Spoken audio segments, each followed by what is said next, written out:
بص يا سيدي، انا هعمل لك كده تخيل حلو كده يبين لك اعلانات الفيسبوك بتشتغل ازاي. انا متاكد بنسبه 100% محدش وصل لك المعلومه دي بالطريقه اللي انا هقولها لك. احنا نعتبر دلوقتي اللي انت اول ما بتمسك الموبايل اكنك دخلت في رحله. يعني ايه اكنك دخلت في رحله؟ اكنك رحت مدينه جديده، اكنك سافرت في حته. اول ما مسكت الموبايل كده اكنك دخلت في شارع. تخيل معايا ان انت الشارع ده في مثلا جايد، في عندك مرشدين كده، كل واحد معاه عربيه جولف كار، عربيه ملاكي. بتركب العربيه وهو بياخدك في رحله. اول ما بتركب العربيه اكنك مسكت الموبايل.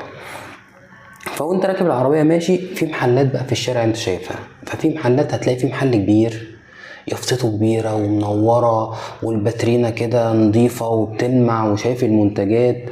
ويا سلام بقى لو انت المنتجات دي اللي انت كنت شفتها قبل كده وعايز تشتريها، او اللي انت فكرت فيها، او اللي انت اتكلمت فيها. فهتلاقي ايه، العربيه جت كده قدام الستور ده، وقفت قدامه كده اهو، واديت لك فرصه ان انت تقف تبص. لو انت بتدور على كوتشي، بتدور على ساعه، بتدور على اي حاجه، وقلت له طب استناني بس ثانيه كده اهو، هنزل ابص اسال الحاجه دي بكام.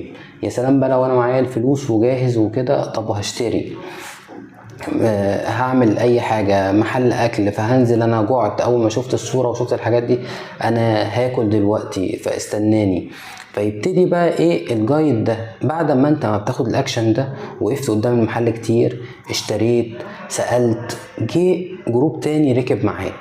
فاول ما الجروب التاني ده ركب معاه، اول حاجه يجي في دماغه ايه، انا عايز ابسط الناس اللي معايا، عشان لما الناس دي تنبسط هتبسطني، هتديني فلوس، هتديني تبس، هتديني اجره كويسه، مش هتقاوح معايا في المصاريف. فبالتالي انا عايز اخلي التجربه بتاعه العملاء اللي معايا دي تجربه ممتعه وجميله. فهاخدهم اول حاجه على المحل اللي الناس بتقف عليه كتير، المحل اللي يافطته كبيره، المحل اللي منور، المحل اللي عليه زحمه. ويا سلام بقى لو في اوفر، يبقى انا كده عملت معاهم الواجب. انا كده جبتهم في محل بيبيع منتج كويس، ديزايناته كويسه تلفت العين، عامل اوفر، نزل اشترى العميل وانبسط وكل حاجه. بعد كده خدته ووديته بقى ايه، كملت معاه الرحله، فرجته على مكان بيعمل استعراضات، وديته على مكان تاني بيبيع هدوم وبيبيع ملابس. فوانا واخده معايا في الرحله دي، هو مستمتع دلوقتي في الرحله دي، وانا الجايد بتاعه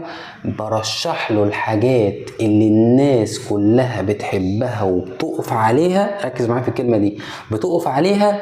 فبالتالي الحاجات دي حلوه وكويسه، بس اغلبيه الحاجات دي هي دي الادز يا سيدي.